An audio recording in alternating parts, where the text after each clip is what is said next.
सूबे में 2024 में आम चुनाव होने हैं और प्रदेश के सभी राजनीतिक दल अपनी अपनी जीत का दावा ठोक रहे हैं।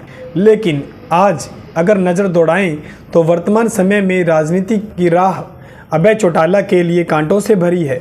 एक तरफ तो उनके ही सगे भतीजे इस समय सूबे के उप मुख्यमंत्री हैं, तो दूसरी तरफ उनके चाचा सरकार में बिजली मंत्री हैं। बात करें अभय चौटाला की तो उनको असली मर्द और दिलदार आदमी कहना गलत नहीं होगा।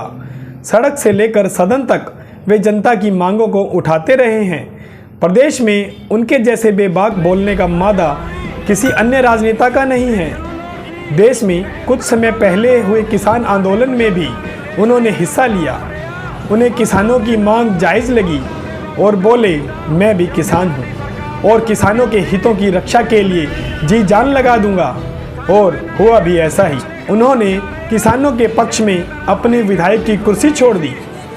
उनका ये कदम उनको दिलों का राजा बनाता है, क्योंकि वो कहते हैं किसान वर्ग का क्योंकि उनका मानना है कि किसान वर्ग की अनदेखी किसी भी सूरत में बर्दाश्त नहीं होगी। अपनी कुर्सी को छोड़कर एक साधारण व्यक्ति की तरह पहुंच गए जनता के पास और बोले, मेरे भाइयों के लिए ऐसी कुर्सी 100 बार कुर्बान।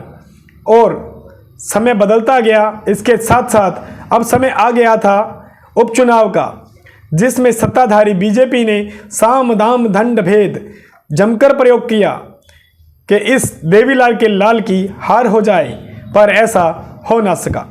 बहरहाल अभय सिंह चौटाला वर्तमान में सूबे की एलनाबाद विधानसभा से विधायक हैं और उन पर इनेलो पार्टी का दारोमदार है और उनके लिए ये चुनाव किसी अग्नि परीक्षा से कम नहीं होगा, क्योंकि वर्तमान समय में इनेलो पार्टी राजनीतिक हाशिए पर है।